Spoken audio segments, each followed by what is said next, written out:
కూడా ఎంఆర్పిఎస్ ఉద్యమం కూడా ఈ 2.5 దశాబ్దాలుగా ఉంది.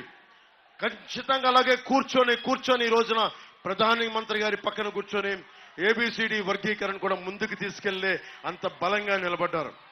ఉద్యమానికి నేను ఇవ్వాల్సిన గౌరవం నేను ఇస్తాను. కానీ కాపు రిజర్వేషన్కి సంబంధించి అది చెయ్యగలమా లేదా అనేది అందరూ నిర్ణయించుకోవాలి. ఎవరైతే ప్రారంభించారో వాళ్ళు నిర్ణయించుకొని ప్రజల్ని తప్పుదోవన పట్టించుకోవడం, ఇదొకటి నేను కోరుకుంటున్నాను. నేను కులాలకి మతాలకి ప్రాంతాలకి అతీతంగా యువత అందరికీ బాగుండాలని కోరుకునేవాడిని, మీ భవిష్యత్తు బాగుండాలని కోరుకునేవాడిని. అలాగే మిమ్మల్ని అందరినీ ఏమడుగుతారు, ఏ కులం అడుగుతారు, ఏ ఉపకులం అని అడుగుతారు. అంతేగాని మీకు ఏం నేర్చుకోవాలని ఉంది, మీ అభిలాష ఏంటి, మీకు ఏం కావాలని అడుగుతారు. మొట్టమొదటిసారిగా కూటమి ప్రభుత్వం రాగానే మనకు కావాల్సింది కుల గణాంకాలతో పాటు ప్రతిభా గణాంకాలు కావాలి. సమర్థత, అభిరుచి, నీకేం కావాలని ఉంది. ఆ మూలన ఆడబిడ్డలు ఉన్నారు, మీకేం కావాలని ఉంది, ఇక్కడే ఉండిపోవాలనుకుంటున్నారా, భవిష్యత్తులో ఏం అవ్వాలని ఉందని దానికి తగ్గట్టుగా ప్రధానమంత్రి గారి నేతృత్వంలో స్కిల్ డెవలప్మెంట్ కార్యక్రమాలు, ప్రోగ్రామ్స్ ముందుకు తీసుకెళ్తాం.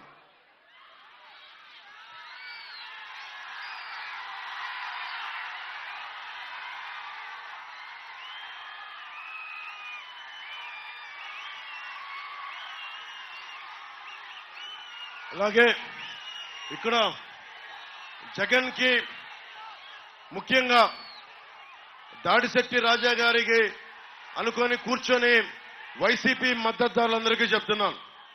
నేను వాళ్ళు ల్యాండ్ గ్రాబింగ్ యాక్ట్ ను కొత్తది పట్టుకొచ్చారు. మేము ఊరికి దాన్ని ముసాయిదా అని చెప్పి ఈ రోజున కేవలం మనకు అభిప్రాయం తీసుకుంటున్నామని చెప్పి మనకి ల్యాండ్ యాక్ట్ ని కాస్త ల్యాండ్ టైటిలింగ్ యాక్ట్ ని కాస్త ఈ రోజున ల్యాండ్ గ్రాబింగ్ యాక్ట్ 25,000 కోట్లు మన పక్కనున్న వైజాగ్ లో దాదాపు సర్క్యూట్ హౌస్ సహా 25,000 కోట్ల రూపాయలని తాకట్టు పెట్టాడు.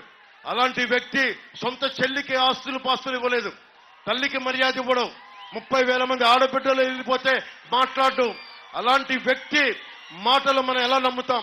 450 కోట్ల రూపాయలు భవన నిర్మాణ కార్మికుల సంక్షేమ నిధి నుంచి తీసుకున్నాడు.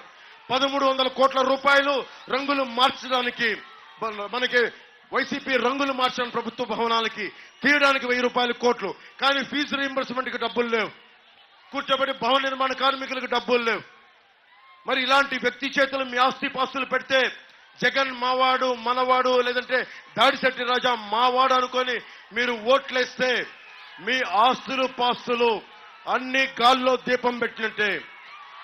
ఇన్ని ఆస్తులు తాకట్టు పెట్టినాడు, రేపొద్దున భవిష్యత్తులో మీ ఆస్తులు తాకట్టు పెట్టడానికి గ్యారెంటీ ఏంటి?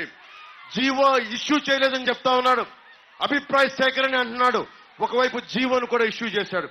సో దీన్ని దృష్టిలో పెట్టుకొని నేను మీకు మర్యాదగా జాగ్రత్తగా ఆలోచించండి ఒకసారి. ఇది ప్రభుత్వానికి మీరు ముఖ్యంగా వైసీపీ మద్దతుదారులు చెప్తా ఉన్నాం, మీరు ఆలోచించుకొని ఓటేయండి. ప్రభుత్వం ఎలాగో మారిపోతుంది, కానీ వైసీపీ మద్దతుదారులు మీరు ఆలోచించుకోండి. భవిష్యత్తు మీది, ఆస్తిపాస్తులు మీవి, మావి కావు. మేము రాగానే మనకి ల్యాండ్ గ్రాబింగ్ యాక్ట్ రద్దు చేసే బాధ్యత కూటమి ప్రభుత్వం తీసుకుంటుంది.